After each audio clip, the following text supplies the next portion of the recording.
Hey everybody, it's Jason Blaha here, and today I want to talk to you guys a little bit about understanding when we hit one rep maxes, that really it's only about straining. It's about straining, it's about finding your groove, it's about ramping up to a heavy single that is above 90 or ideally above 95% of your maximum exertion.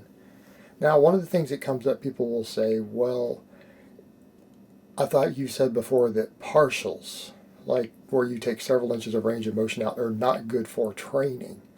And that's exactly the point.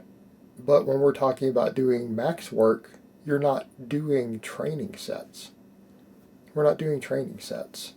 Because what is one of the lines that Paul Carter has classically said? And I think it's a great line. There's a difference between building strength and displaying strength. Building strength and displaying strength. Our training volume, our training work, all of our practice work, all of our sets of everything from speed work to rep work to everything else, this is where we build our strength. This is where we build our strength. And people need to understand that the vast majority of your strength comes from, number one, your hypertrophy. Number two, behind that's going to be your coordination of big lifts. Okay, it's going to be about your coordination. Hitting a 1 rep max is a display of strength. And when we practice 1 rep maxes, we are practicing displaying strength. Right? We're practicing displaying strength. And it teaches you how to learn to strain maximally. And here's what I would ask people. If we're just trying to strain maximally and we're learning to find our groove, does it matter if you do some variation to where you change the range of motion 2 inches?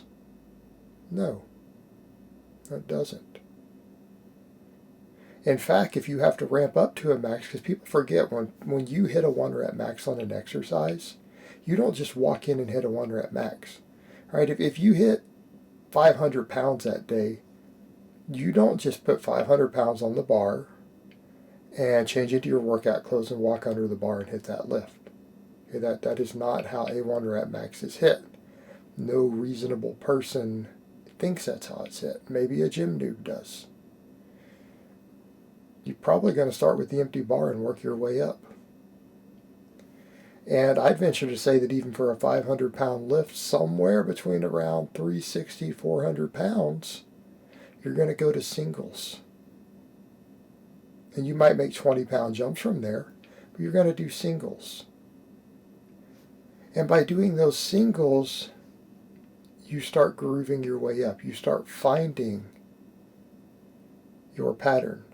You start finding the movement pattern that's going to let you lift the most weight, that's going to make the weight feel the lightest, it's going to let it move the most explosively.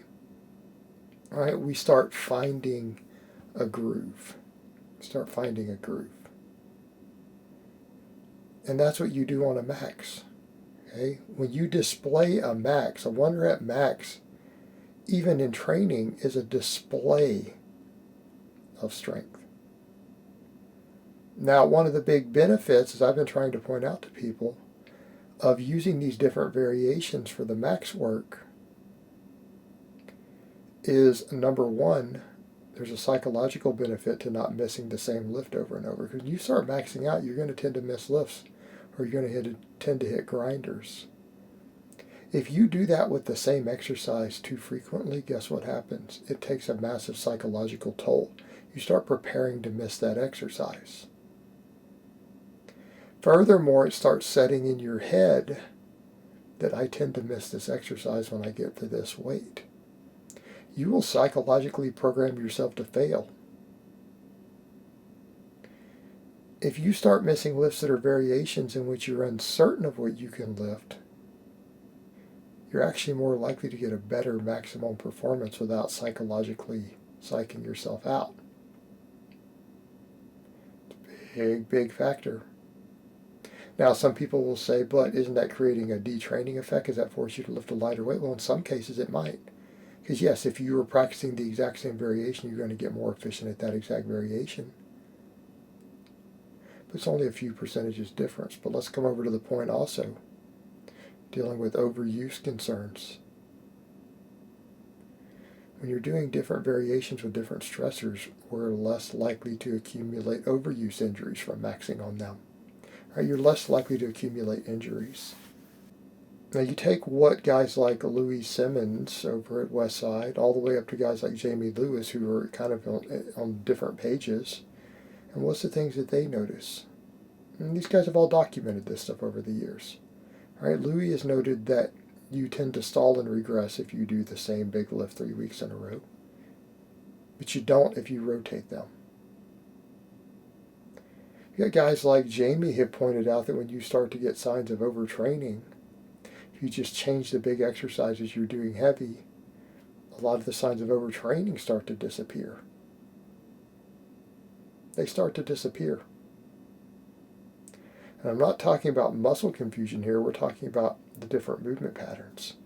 We're talking about shifting stuff in such a way as to where we don't get overuse. By doing a lot of these variations, we can change that.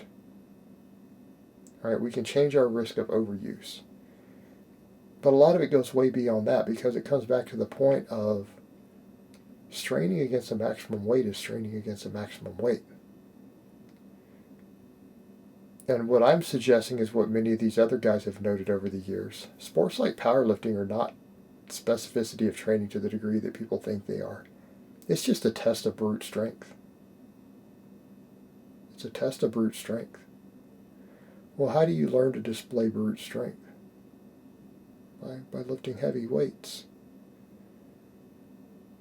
All right, you get there by practicing these maximum lifts. Doesn't matter exactly what they are. And that could be a controversial statement, but it's been noted by many, many coaches and athletes over the years. People who just lift heavy in general tend to be good at maxing out. People who max out tend to get good at maxing out. It carries over. If strength and coordination and size are there. In other words, your hypertrophy work and your speed work and all these things, that's where you build your strength. That's where you build your strength potential. So what I would suggest is that people would say, well, if you're missing this exact joint angle, it's not getting trained correctly on this different max lift in spite of what you're saying. Well, that's irrelevant, because we're not doing max work to get a big training effect. Do you really think you're going to get a really pronounced hypertrophic effect at a joint angle? Because that's what you're saying. When we talk about being strong at a joint angle, that's a muscular strength. That is a muscle fiber level situation. Joint angles, that's hypertrophy.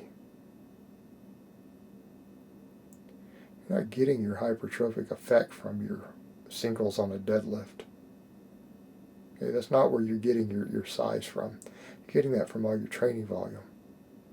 Your rep work, your supplemental lifts, your assistance lifts, that's where you're getting it. So that's what I'm suggesting to people, is that it doesn't really matter as far as developing the ability to display strength.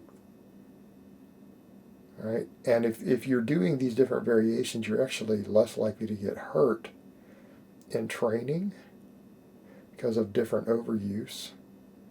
Number two, if you misgroove things, you get used to having to pull from awkward angles, right? You get used to pulling and pushing against stuff that you're uncertain of because you're doing the different lifts. You get really good at finding your groove and slipping back into it and learning to stay tight. Right? You're less likely to get hurt. You're less likely to get hurt in a competitive environment. It's going to reduce your chances of getting injured in competition when you really are psyched up and pushing 100% of everything that you have. Because there's a difference between being a little psyched up in the gym. A little different between being psyched up in the gym and being psyched up when you peaked for a comp and you got the music and the screaming and the cheering and whatever you put into your body to push yourself to that next edge. I don't care what it is. I don't care whether it's an anabolic or a stem. All right, there's where you get hurt.